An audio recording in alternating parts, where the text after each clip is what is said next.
कहते हैं शिव नाम लेने वाला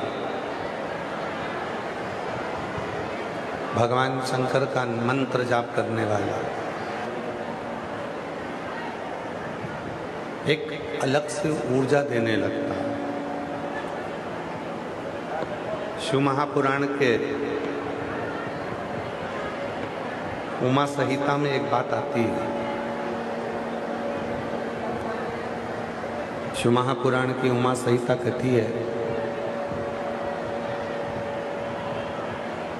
जब सबके साथ बैठकर आप शिव जी के मंत्र का उच्चारण करते हैं, सबके साथ बैठकर जब आप भगवान शंकर के मंत्र का स्मरण करते हैं, सबके साथ बैठकर जब आप भगवान शंकर के मंत्र का उच्चारण करते हैं,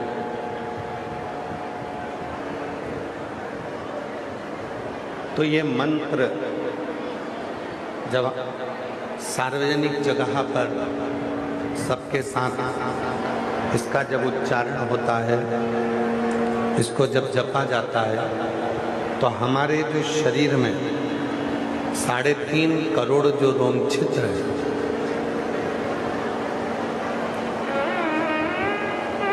मनुष्य का जो शरीर है, मानव का जो देह है, मानव का जो शरीर है, मानव की जो देह है, प्रत्येक मानव के शरीर में 3.5 करोड़ रोम छिद्र होते हैं।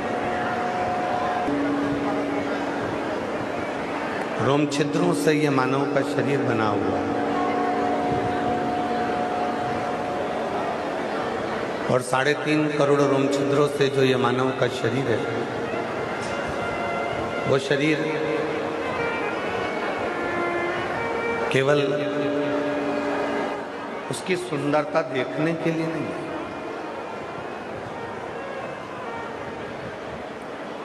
ये 3.5 करोड़ जितने रोम छिद्र अपने शरीर में होते हैं,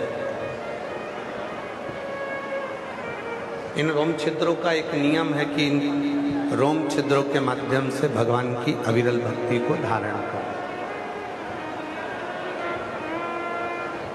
इन रोम छिद्रों के माध्यम से भगवान शंकर के मंत्र का उच्चारण करें। अब संसार का कोई भी मनुष्य एक दिन में 3.5 करोड़ बार भगवान का नाम नहीं ले सकता।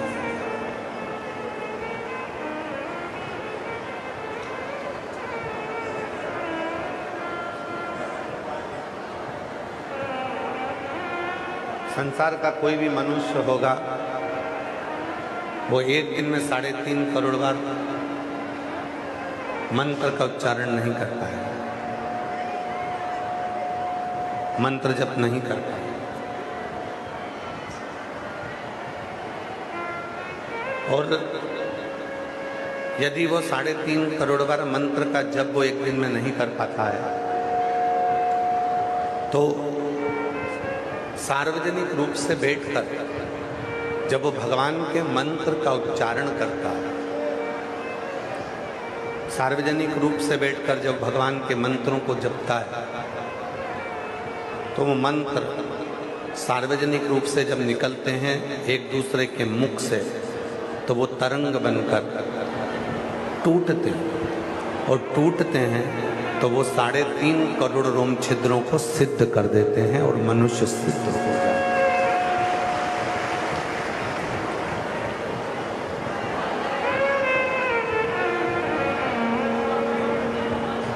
3.5 करोड़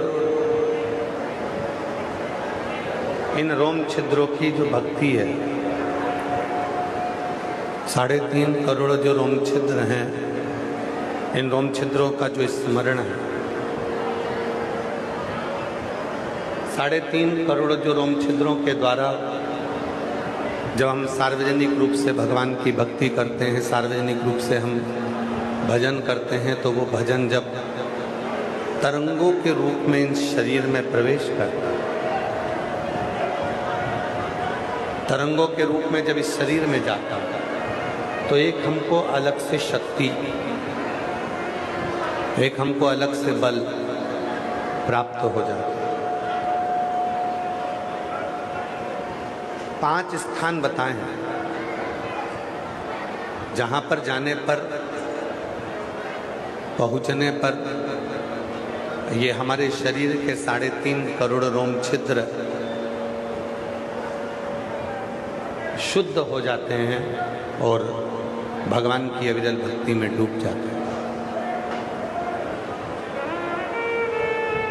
वो 5 स्थान कौन से हैं? 3.5 करोड़ रोम छिद्रों को सिद्ध करने के लिए, शुद्ध करने के लिए, भक्ति करने के लिए वो 5 स्थान बता।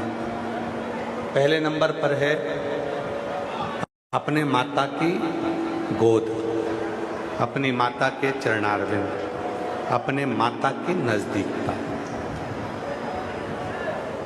दूसरे नंबर पर है अपने पिता की गोद, पिता के चरणों की नजदीकता। इन 3.5 करोड़ रोम छिद्रों को कितना सुंदर कहा गया शिव पुराण के उमा संहिता में कि 3.5 करोड़ बार यदि आप मंत्र का जप रोज नहीं कर पाते हो, तब अपने माता पिता के पास बैठकर यदि एक बार भी श्री शिवाय नमस्तुभ्यम बोलते हो, ओम नमः शिवाय बोलते हो, नमः शिवाय बोलते हो, राम नाम बोलते हो, कृष्ण नाम बोलते हो, तो वो 3.5 करोड़ रोम छिद्रों को तृप्त कर देते हैं।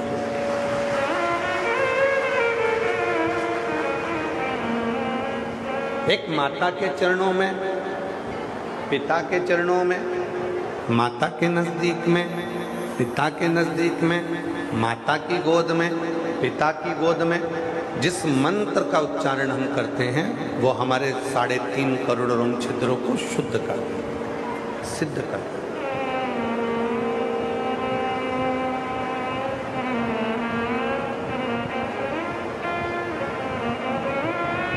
वो ऐसे रोम छिद्र है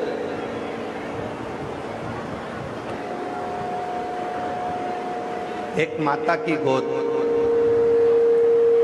एक पिता की गोद, एक माता के चरण, एक पिता के चरण,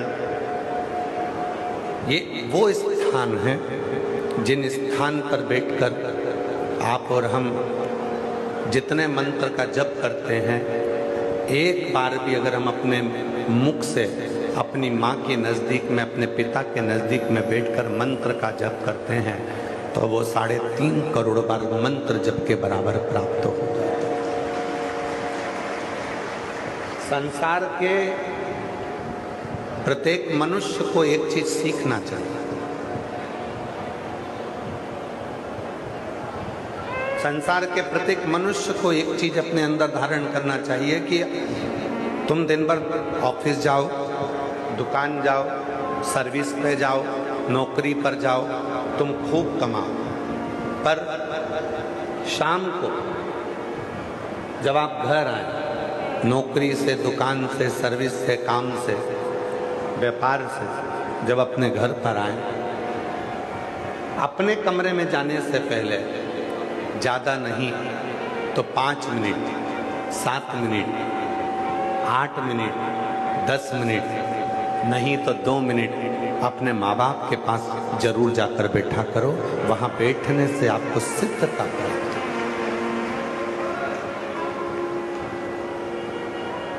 कुछ देर के लिए आज दुनिया के लोग क्या करने में लगे हैं? आज दुनिया के लोग बड़े बड़े गुरुजियों को ढूंढने में लगे हुए हैं। हम उनके पास जाकर बैठेंगे, हम उनके पास जाएंगे। गुरुजी के पास बैठने का तुम्हारे पास समय है, गुरुजी से बात करने का तुम्हारे पास समय है, गुरुजी को फॉलो करने का तुम्हारे पास समय है, पर अपने बुजुर्ग माँ बाप को फॉलो करने का समय तुम्हारे पास नहीं है।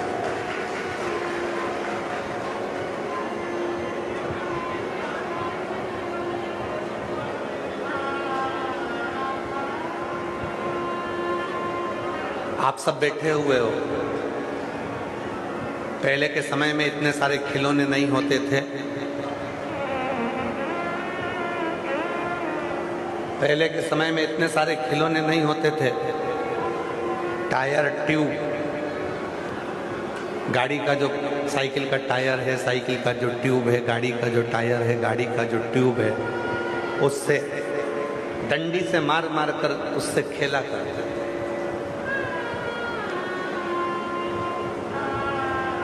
यहाँ जितने मेरे जीजा बैठे हैं, जितने मेरे बेटा बैठे हैं, वो लोगों ने भी बचपन में अपने साइकिल के टायर से, गाड़ी के टायर से, ट्यूब से खेला।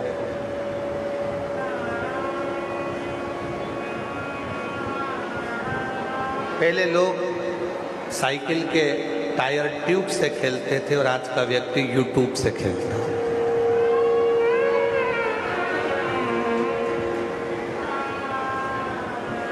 पहले टायर ट्यूब से खेलते थे, अब यूट्यूब से खेलते हैं।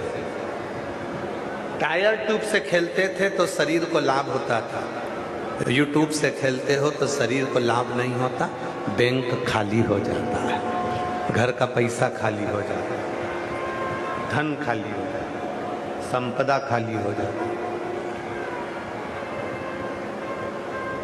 इसीलिए शिव महापुराण की कथा कहती है, 5 जगह बताई है जहां पर ये 3.5 करोड़, प्रत्येक मनुष्य के शरीर में रोम रोम, बारीक बारीक छेद।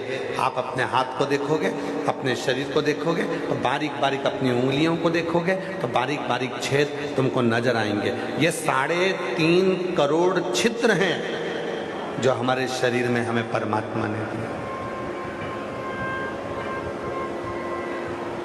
और ये 5 जगह पर ही शुद्ध और सिद्ध हो सकते।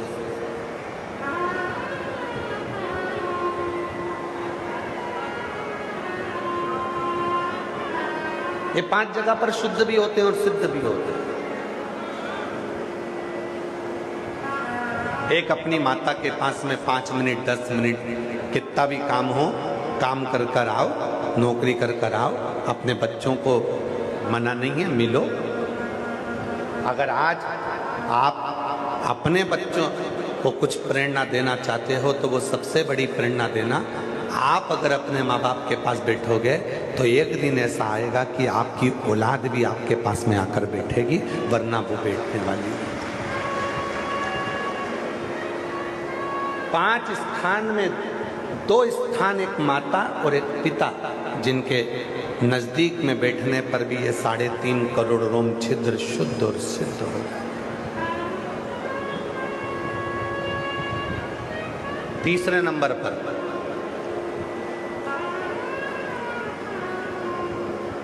जिसको आप दिल से मानते हो, जिसको आप दिल से बसते हो, जिसको आप दिल से, हृदय से, चित्त से, जिसको आप सम्मान देते हो, आदर देते हो, सत्कार देते हो, अगर उसके पास बैठकर भी आप मंत्र का स्मरण करते हो तो वो आपको सुख देता है।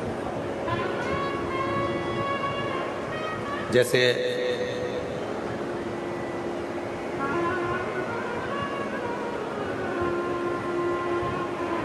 हम गाड़ी में आते हैं तो संदीप गर्ग जी एक बात कहते हैं, और एक बार नहीं, वो 2-3 बार बोल चुके कि गुरुजी, जो माननीय स्पीकर महोदय हैं हरियाणा के श्री हरविंदर कल्याण जी, संदीप जी के मुंह से हमने 2-3 बार सुना तो हम सुनते, कहा मैं उनको संत मानता हूँ, मैं उनको गुरु मानता हूँ। तो एक दिन 2-1 बार सुन लिया तो हमने पूछ लिया, तुमने संत कैसे माना? तो कहा, गुरुजी, वो छोटा व्यक्ति हो चाहे बड़ा व्यक्ति हो, साइकिल चलाने वाला हो चाहे गाड़ी चलाने वाला, जितना गाड़ी चलाने वाले से प्रेम करते हैं उतने ही साइकिल चलाने वाले से प्रेम करते हैं, इसलिए उनको संत मानते हैं। संत की जो परिभाषा होती है, यही तो परिभाषा होती है कि सब में समता का भाव, सब में सम का भाव। हम 2-1 बार से सुन चुके तो हमने उनसे पूछा कि भाई तुम स्पीकर महोदय को संत और गुरु का भाव देते हो तो किस बात? तो कहा सब में समता। और मैं स्पीकर महोदय को साधुता देता हूं आपके स्वभाव के लिए। भगवान कितनी भी उन्नति की सीढ़ी पर आपको लेकर जाए, आपका स्वभाव ऐसा ही रखना जो आज है। सभी भक्तों के प्रति, सभी लोगों सहजता का, सरलता का। तो तीसरे नंबर पर 3.5 करोड़ रोम छिद्रों की जो सिद्धता कही गई, वो सिद्धता कही गई अपने जिसको आप बहुत मानते हो, चाहे आपका दोस्त हो, चाहे आपकी बहन हो, चाहे आपका भाई हो, चाहे आपकी भाभी हो, चाहे आपकी बहू हो, चाहे आपका पोता हो, चाहे आपकी पोती हो, चाहे आपका नाती हो, चाहे आपका पंथी हो, चाहे आपका पति हो, चाहे आपकी पत्नी हो, चाहे आपके पड़ोसी हो, चाहे कोई गुरु हो, चाहे कोई महात्मा हो, चाहे कोई रिश्तेदार हो, चाहे कोई अड़ोसी हो, चाहे कोई पड़ोसी हो, जिसको आप बहुत स्नेह करते हो, मानते हो, उसके पास बैठकर भी अगर आप भगवान के नाम का उच्चारण करते हो तो वो 3.5 करोड़ रोम छिद्रों को शुद्ध और शुद्ध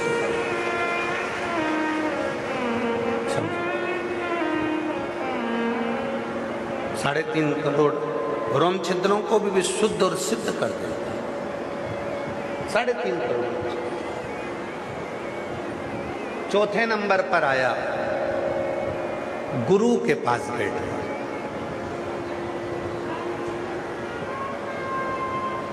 और गुरु कौन? गुरु की परिभाषा क्या है?